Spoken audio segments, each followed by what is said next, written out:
Thank you, Steve. Lou, and you told me earlier I can call you Lou, Yep. so we're good on that. Let me introduce you a little further about, this is from your bio. The Building Trades Employers Association is the nation's largest contractor organization, representing 27 contractor associations and 1,800 union construction managers, general contractors, and subcontractors in New York City. You're responsible for leading the New York City construction industry strategy and efforts in the areas of economic development, government affairs, construction safety, and workforce development and labor relations coordinations. Okay, that's a mouthful. I've got questions already. From 1993 to 1997, you served as senior vice president at the construction management firm of Lair, McGovern, Bovis, and from 1986 to 1993 as president and chief executive officer of the New York Building Congress. You serve as the vice president of the Mayor's Commission on Construction Opportunities, on the executive committee of the Association for a Better New York, and you're a member of the NYU Rudin Center for Transportation Policy Advisory Board, the Regional Plan Association based in New York City, and the NYU Schack Real Estate School of Construction Management Advisory Board. You have many other accolades, and you've accomplished an enormous amount. I think that's important for the people here to know that you have a master's degree in public administration from New York University, from the Wagner School of Public Administration, and a Bachelor of Arts from Rutgers University, which I really want to talk about because I have a degree from there as well. You're a graduate of the David Rockefeller Fellows Program of the New York City Partnership. So I am really thrilled to meet you and to interview you here today. I want to start just by asking you about your education path. And then you could tell us, as you move on in your life, what you've done and all these things I've mentioned. But where did you grow up and where did you start your education? Well, first of all, let me thank you for the opportunity to be here. I always enjoy talking to students because I walk out of here with an enthusiasm and a revitalization that when you get to my age, you need every once in a while. It's nice to see people who are coming in and who are interested. It's a terrific turnout. I was born and raised in Elizabeth, New Jersey. My parents are from New York City. Their manufacturing company moved to New Jersey, then went from New Jersey to North Carolina, from North Carolina to China. I graduated from Rutgers University and didn't have a clue as to what I wanted to do. My father made me take a civil service test. And so I worked in what in New Jersey is called the sheriff's office. Quickly deciding that wasn't for me, I began to think about going back to school. So going back to school to what? And I thought about law school, but I really didn't want to be a lawyer. I loved public policy. And I remember going to the library and going through the educational books and saying, oh, public administration, what's this?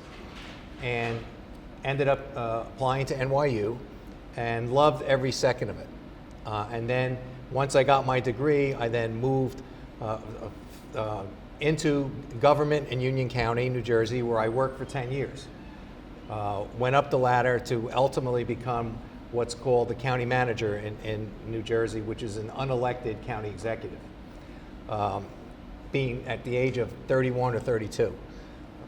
Being a little hard-headed, clashing with some of the politicians, I ended up getting fired. And I was New Jersey. Look, yeah. New Jersey has a reputation then and now for a certain level of malfeasance in the political realm. Yes, that's what led to my ultimately getting fired when I said, you want to do what? And they say, well, the county attorney says that that's legal. I said, well, good, you tell him to sign that, because I'm not. And I was out of work for almost a year because I had no idea what else I could do. I had only worked in government. I had completed my MPA at the time. And in a true story of Horatio Alger, I was telling you before, I answered an ad in the New York Times to be the first president of the New York Building Congress. Weeks went by, never heard anything.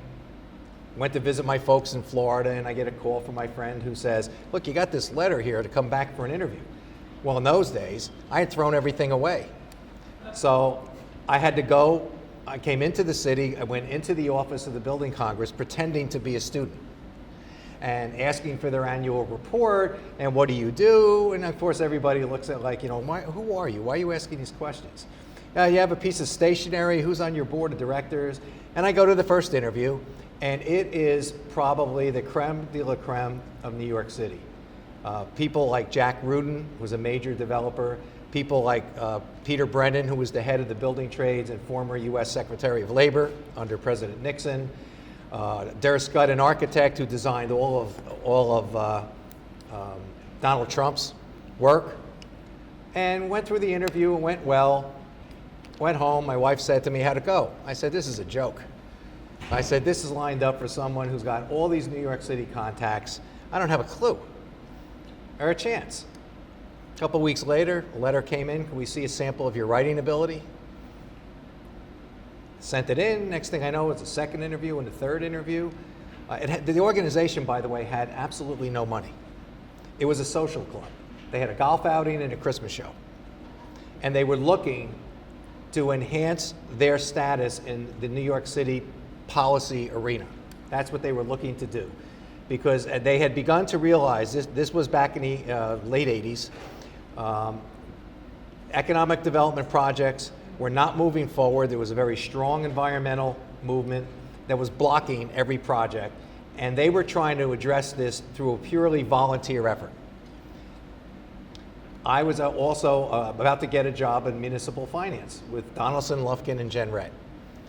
And so I come home, I go for the last interview, and they asked me to go into the next room. I never will forget it. And I'm standing in John Tishman's office, which was right across the street from St. Patrick's Cathedral. And it is raining. And I'm saying to myself, oh my God, they're going to offer me this job. And they came, and I accepted it. And I went home, and my wife went berserk. She said, are you nuts? I thought you told me they didn't have any money. And I said, you had to be in that room. And you had to be able to feel the commitment of these people to wanting to build this organization. I love public policy, and I ended up taking the job. And then, And what was the title of that job? President, Chief Executive. I was the first President, Chief Executive Officer. We had a very good run there, and I was offered by one of my board members to go to work in the private sector at Laird McGovern. And I said, really? And what do you think I can do for you? I mean, I can't build anything. And he said, I don't want. I have people that can build things. I'm at a point where I want to give something back to New York. I want to be active in the public policy arena. You have to bring in, I want to get into the public works market, so you have to bring in new work. And I ended up going there as a senior vice president and being responsible for public relations, public and government affairs, marketing and business development.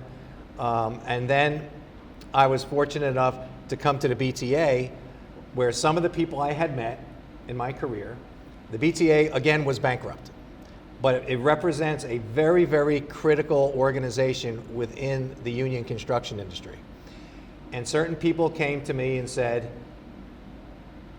this is your job. This is for you.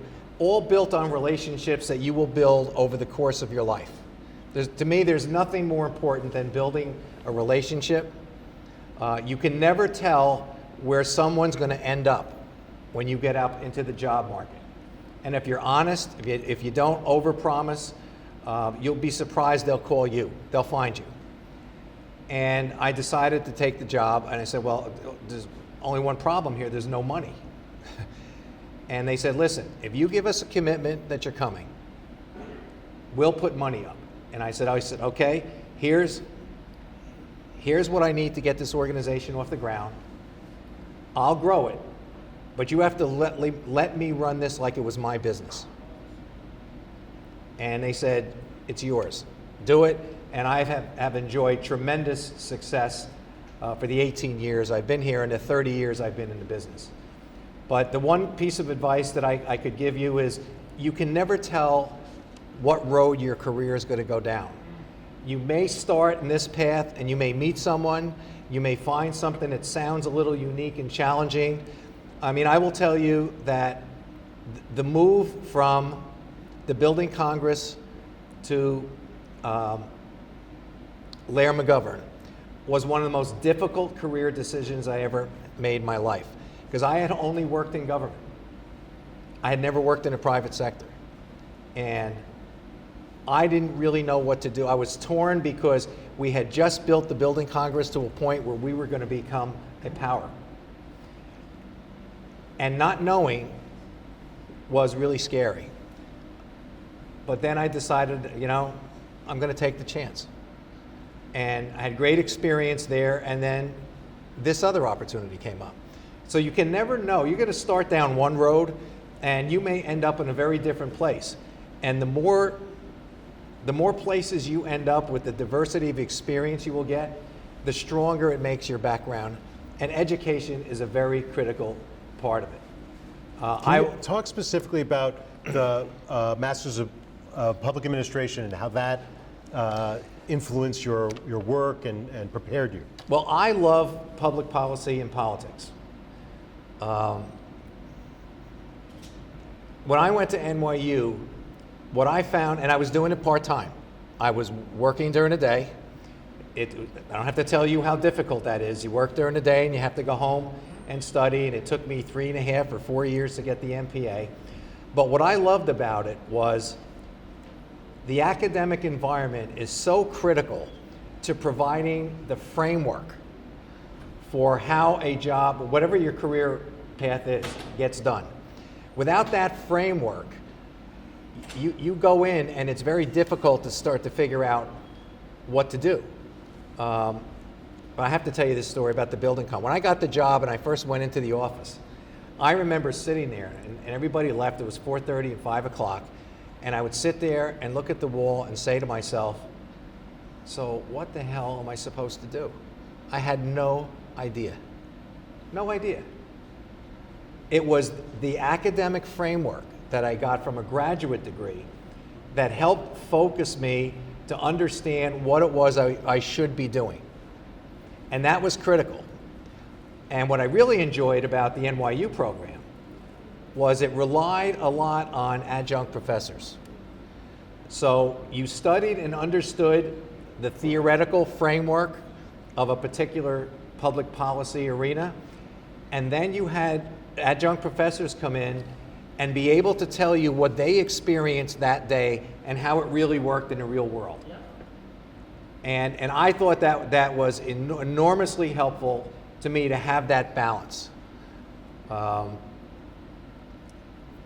One of the things, so we were talking earlier, and we actually have a mutual friend in Jerry Finkel, who is the chairman of the Joint Board of Electrical Industry in New York City. And what I love about him is that he started as an electrician. And because the union and management created an education fund, for free, he was able to get an undergraduate degree, and then while as an electrician continued on and got a PhD at the New School in political economy. Okay. And then he eventually ends up running this, what is essentially a $10 billion That's right. company or corporation. How valuable is it, beyond just the credential, how valuable is it to you that people in industry at all levels are continuing to pursue education?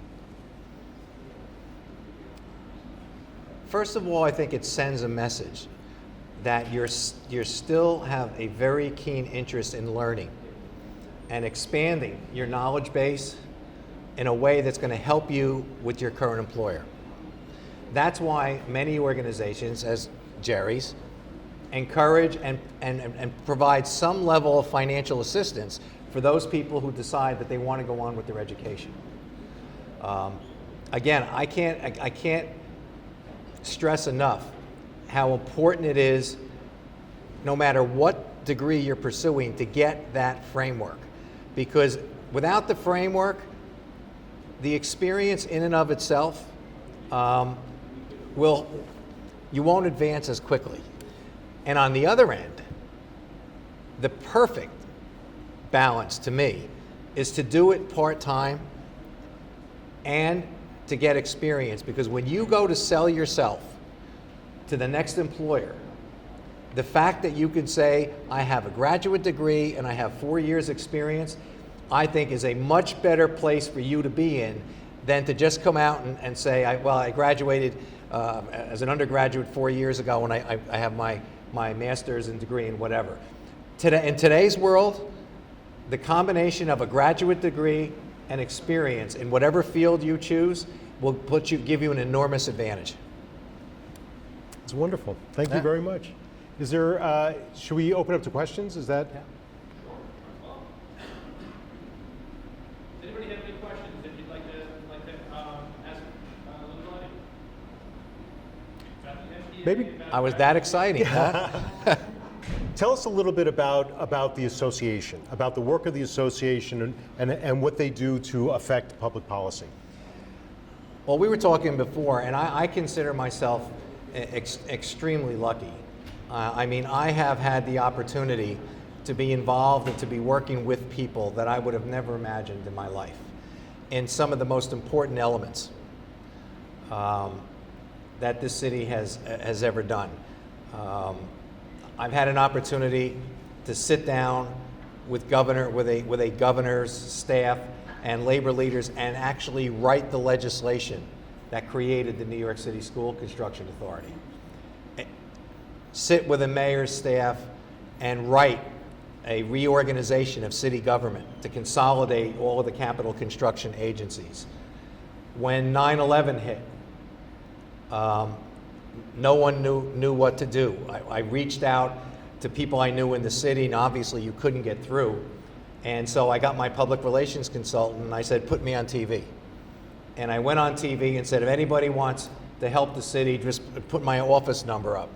And it was an amazing response. I was getting calls from people as far away from Minnesota.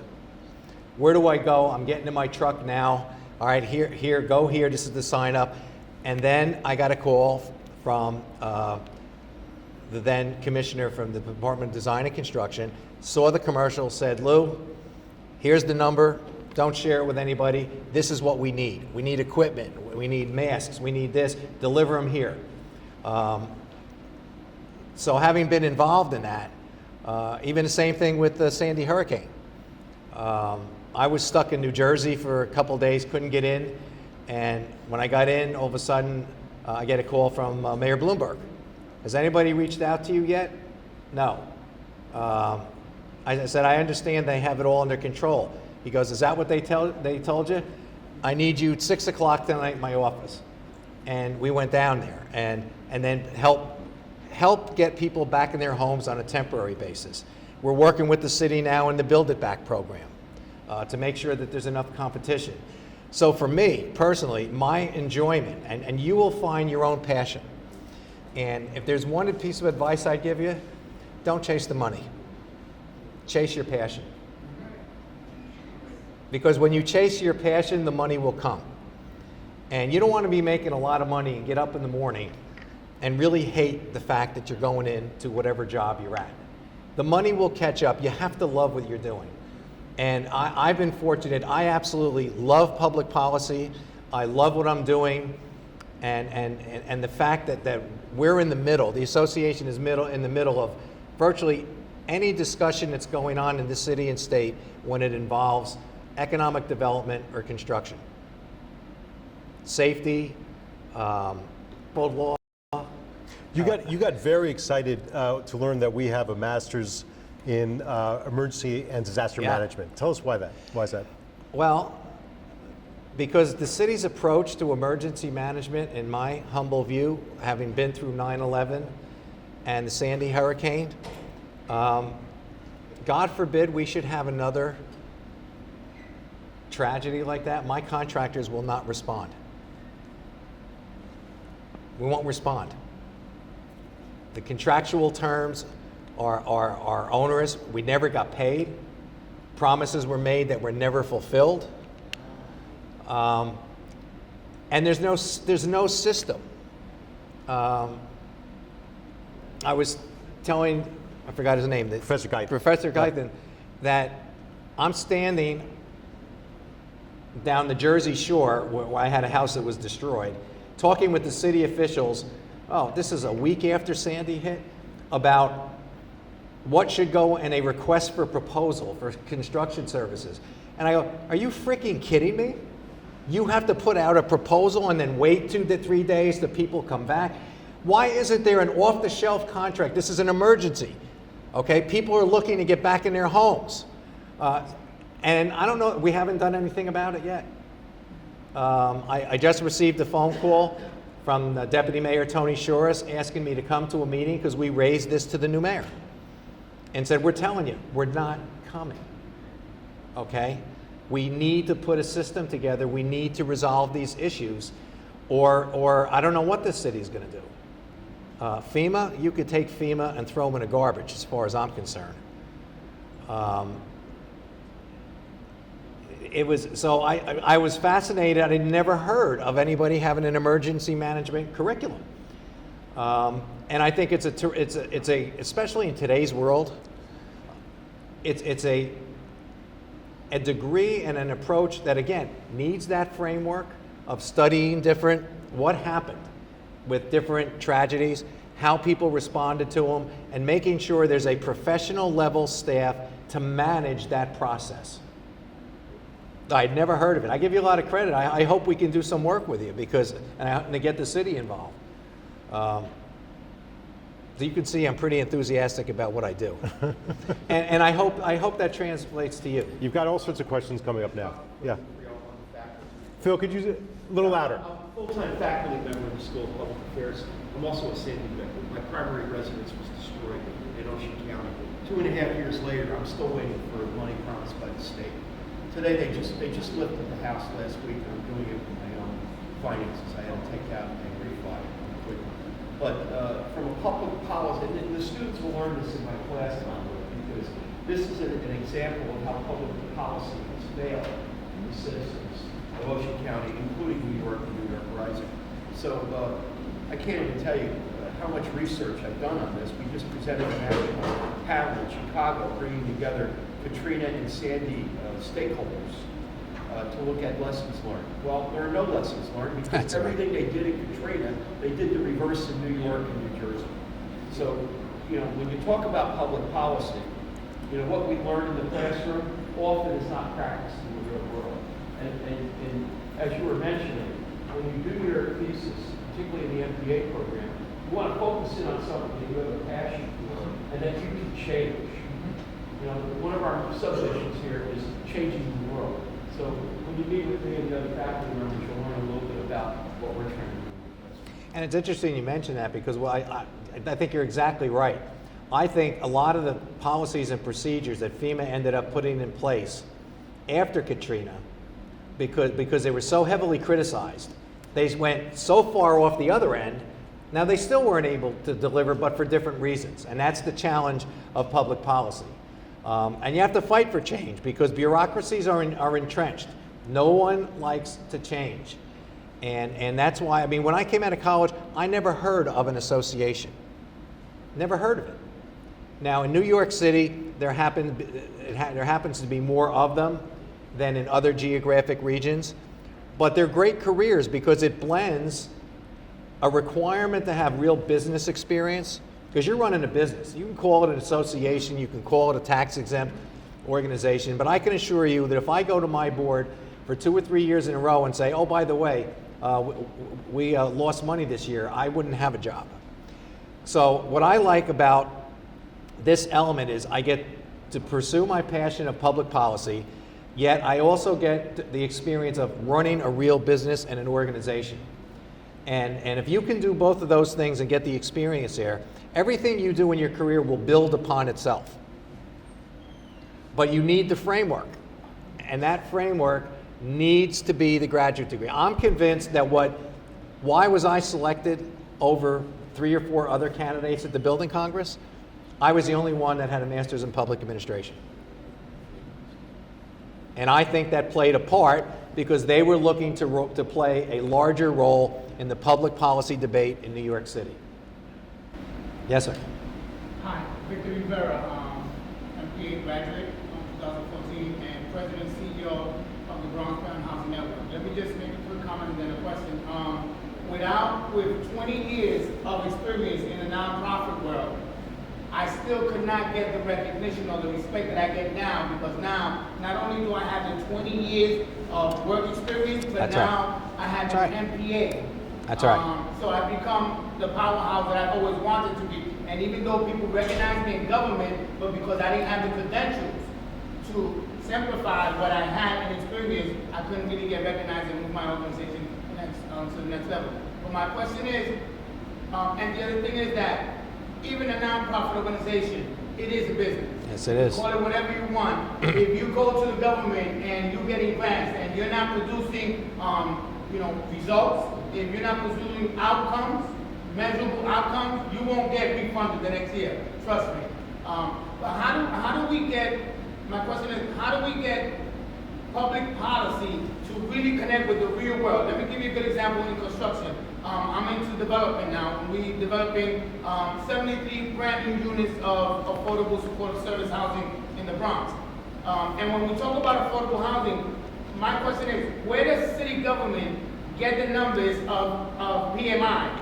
When you look at PMI, median income, if you look at it, you're talking about that people with 60% PMI. Where do they get that realistic number? If you're looking about low income housing, and someone's making $25,000, $30,000 a year, where does it, and this is something that I've asked HPD and I've asked HUD, where does the qualification come to get those numbers to come to a PMI? How does the city government come to those numbers?